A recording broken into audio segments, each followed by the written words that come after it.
Gabon Flash. Tout le monde ne peut pas travailler à la fonction publique, c'est bête, c'est absurde.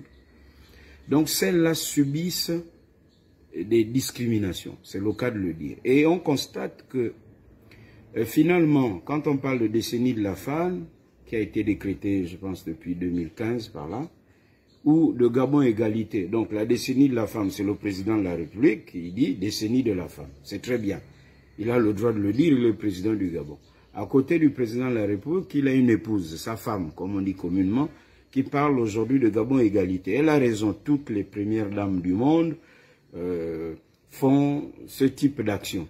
Mais aujourd'hui, décennie de la femme, égalité, Gabon égalité, apparaissent comme des concepts creux parce que Ali Bongo Ondimba, président du Gabon, Sylvia Bongo Ondimba, l'épouse d'Ali Bongo Ondimba, les gens à qui ils font confiance, ou du moins ceux qui disent bien travailler pour eux, en fait, ce sont eux qui torpillent même ces concepts au point où ces concepts deviennent creux. Parce que vous ne pouvez pas comprendre que dans un petit pays comme le Gabon, 2 millions d'habitants, les femmes qui travaillent au privé, qui travaillent dans les entreprises privées, vous les connaissez, les entreprises privées. Ces femmes-là, lorsqu'elles sont enceintes, parce qu'elles elles doivent être enceintes, elles sont mariées, bon, d'autres qui ne sont pas mariés, là n'est pas le problème, parce que si on fait la liste de ceux qui sont mariés, qui ne sont pas mariés, on ne va pas s'en sortir. Donc, celle-là, une fois enceinte, eh bien, il est dit que pendant qu'elle est enceinte, elle ne perçoit plus son salaire. Donc, quand elle accouche, elle est en congé de maternité, ça tout le monde le sait. Il faut allaiter l'enfant, il faut faire les visites à l'hôpital. Et même avant la grossesse, avant d'accoucher, avant d'arriver à terme de ces 9 mois. Et ça dépend aussi dans quelles conditions elles accouchent. Il y a d'autres qui accouchent par césarienne, il y a d'autres qui font les jumeaux ou pas les jumeaux. Bref, une fois tout ça terminé, eh bien ces femmes-là, c'est la Caisse nationale de sécurité sociale qui ne paye pas. Mais la Caisse nationale de sécurité sociale dit, moi je ne peux pas vous payer vos indemnités donc après accoucher, parce que vos entreprises ne cotisent pas. La Caisse a raison d'une part, mais aussi elle ment. Je pèse bien mes mots parce que parmi ces femmes que j'ai rencontrées, moi, j'ai des preuves. Parce que certaines d'entre elles ont écrit à la CNSS. La CNSS ne prend même pas la peine de répondre. Parfois, c'est un ping-pong, on dit allez-y à la direction des prestations techniques, repartez là-bas, etc. Elle va même très loin, la même Caisse nationale de sécurité sociale, à dire à ces femmes, ah non, écoutez, votre employeur, donc votre entreprise ne cotise pas, allez voir le patron de votre entreprise pour lui faire la pression. Mais enfin, soit la femme prend les risques, après accoucher, d'aller voir son patron pour dire, patron, tu ne cotises pas à la CNSS, il faut payer à la CNSS, avec les risques de licenciement. Où sont et que font les inspecteurs de la CNSS? La CNSS a des moyens de pression. La Caisse nationale de sécurité sociale a des outils que la loi lui donne pour contraindre une entreprise à payer ses cotisations. La CNSS peut bloquer les comptes, par exemple. Donc, voyez-vous, là, c'est le désordre. Et donc, ces femmes aujourd'hui font 2 ans, 3 ans, peut-être même 4 ans, sans être payées. Plusieurs d'entre elles étaient venues me voir pour faire ce type de reportage. Bon, là, c'est encore aussi un autre débat. Vous savez, on est plus dans le divertissement et autre chose que des sujets sérieux. Donc, pour contourner la difficulté, les obstacles, nous venons sur les réseaux sociaux pour faire ce type de vidéos.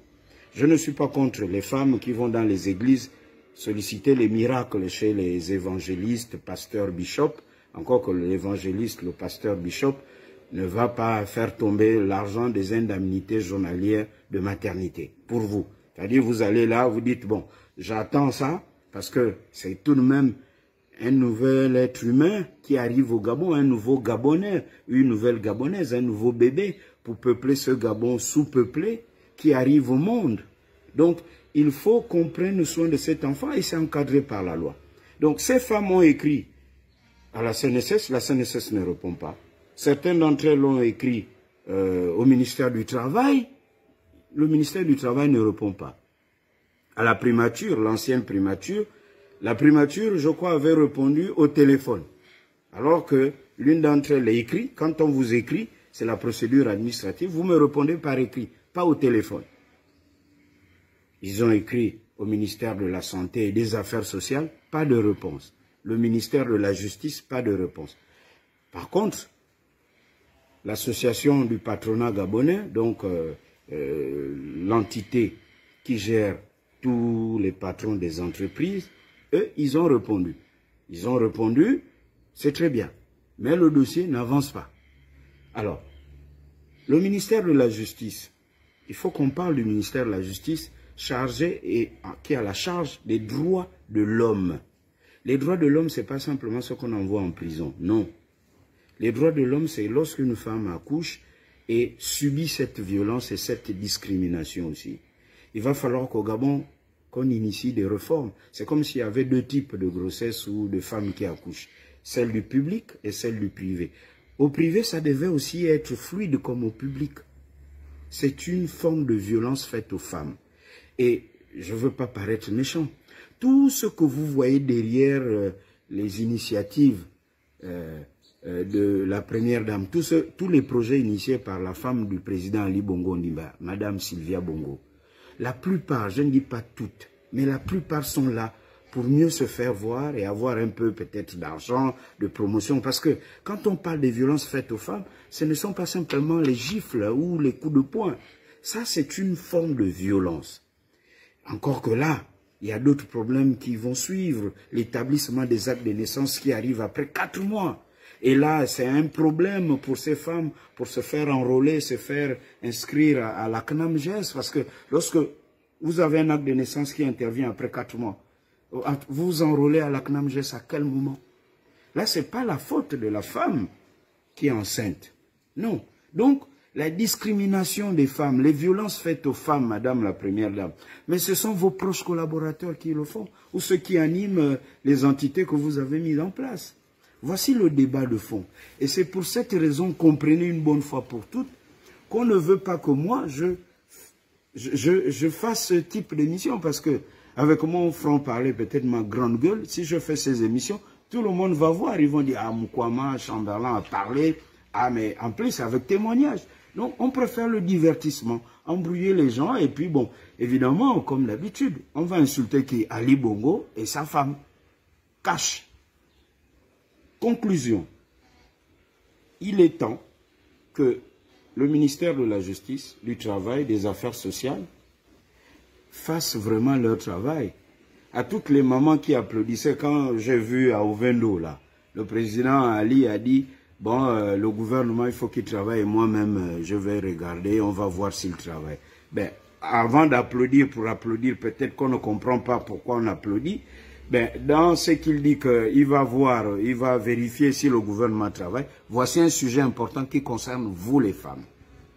J'en parle au cours de cette première vidéo. Il y aura d'autres vidéos et j'interpelle toutes nos sœurs, nos mamans, nos épouses, la femme gabonaise concernée par ce problème, cette discrimination au niveau des indemnités journalières de maternité. Vous avez terminé d'accoucher ou avant d'accoucher, après accoucher, dans quelles conditions? On ne vous paye toujours pas vos indemnités journalières de maternité. Vous allez voir que tout ce que j'ai cité là, ils ont des conseillers en communication. Ils ne vont pas parler de ces sujets parce que ça dérange. Une fois on parlera de ces sujets, ben, ça va montrer les limites parce qu'ils sont concentrés sur d'autres sujets qui rapportent plus l'argent et qui font bonne impression à Ali Bongo Ondimba et à Sylvia Bongo Ondimba. Parce que pour le reste, ils disent, bon, on peut toujours continuer à faire la bamboula, surtout que les élections arrivent cash. Gabon Flash.